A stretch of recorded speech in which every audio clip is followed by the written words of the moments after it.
your economy. Former President Goodluck Jonathan speaks to newsmen after arriving in Nigeria from Guinea-Bissau, where he served as head of West African Elders Forum Observation Mission deployed to observe the Guinea-Bissau presidential election.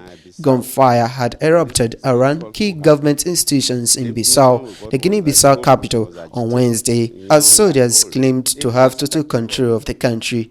This was as the world awaits the results of the successfully conducted presidential election of the country. And I want them to hear directly from my mouth that I appreciate their concern. The former president, who was in the country as head of the West African Elders Forum Election Observation Mission, was said to have been trapped in the country but was safely evacuated by a special flight alongside members of his delegation.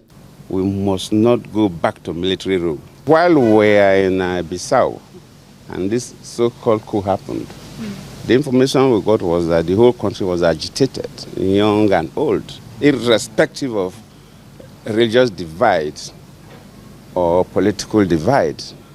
And I sincerely appreciate Nigerians, and I want them to hear directly from my mouth that I appreciate their concern.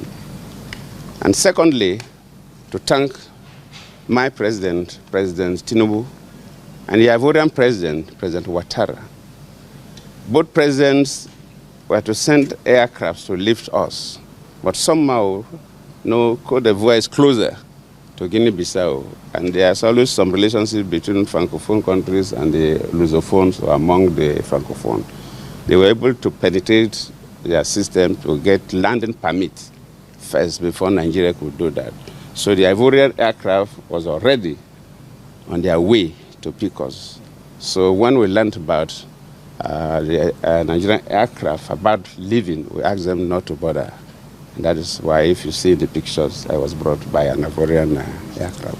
So we thank the two presidents, President Ouattara and President Tinubu, and indeed thank Nigerians, young and old, for that. Jonathan, commenting on the sudden military takeover of power in the country, says the coup was just a ceremonial coup, as President Umaru Embalo had announced the coup moments before the military seized power. What happened in Guinea-Bissau, I wouldn't call it a coup.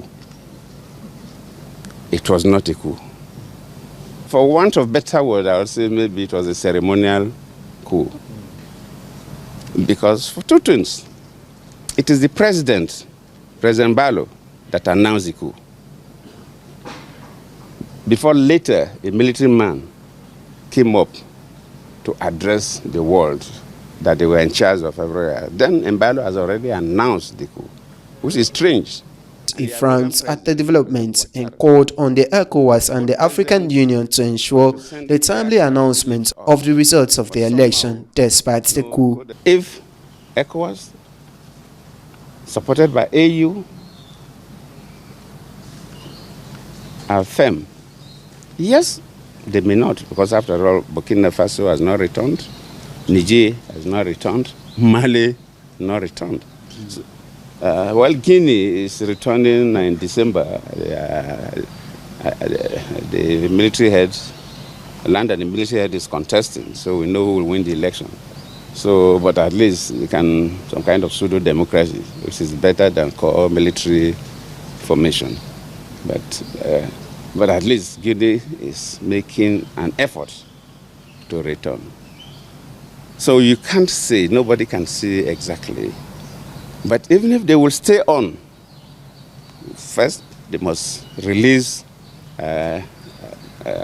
Fernando Diaz. He has not committed any offense. Second, the results must be announced. Let the world know who won the results. It's because the political class will want those results to be announced. The political class will want the results of the election to be announced. Nobody should take citizens of a country for a ride.